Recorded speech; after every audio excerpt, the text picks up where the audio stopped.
Merci Madame la Présidente. Madame la Secrétaire d'État, au nom du groupe La République En Marche, je vous remercie pour votre présentation synthétique et claire. Le 23 avril 2018, vous avez, en compagnie du Premier ministre, présenté la feuille de route pour l'économie circulaire. Une feuille de route qui émane d'une véritable démarche participative commencée dès le 24 octobre 2017. Des solutions qui sont le fruit des différentes consultations de ces derniers mois. 4 axes principaux se dégagent de cette feuille. Mieux produire, mieux consommer, mieux gérer nos déchets et mobiliser tous les acteurs.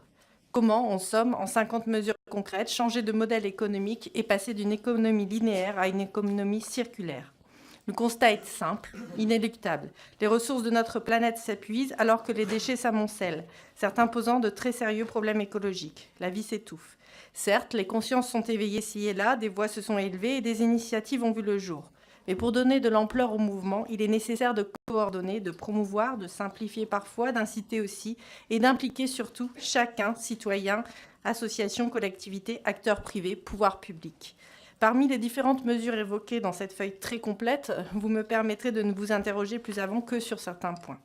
Ma collègue Bérangère Couillard souhaitait particulièrement attirer votre attention sur Baptiste Dubanché, qui a entrepris il y a quelques mois un grand périple à travers plusieurs continents contre le gaspillage alimentaire. Se nourrissant de déchets récupérés ou d'aliments périmés, il voulait interpeller sur les notions trompeuses, obscures, de DLC ou de DLUO, souvent confondues.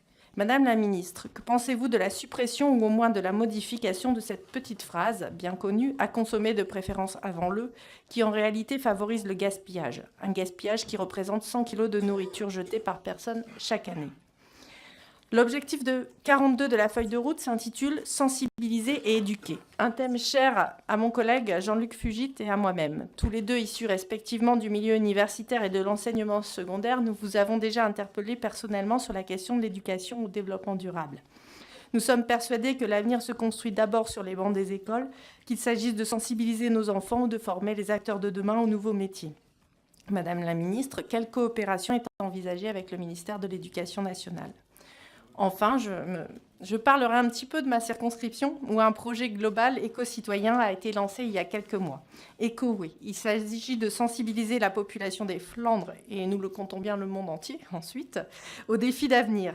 Compétences et professions de la transition énergétique, énergie verte, mais bien évidemment aussi économie circulaire. Dans ce dernier cadre, les bénévoles développent actuellement une application PokéDéchetGo, chasse virtuelle de déchets en réalité augmentée. Il s'inspire évidemment d'un jeu bien connu de nos jeunes afin de sensibiliser aux questions d'éco-conception et de recyclage. Comment pouvons-nous favoriser de telles initiatives et peut-être les étendre au-delà d'un territoire? De manière générale, quels moyens pour promouvoir les bonnes pratiques? Merci. Merci.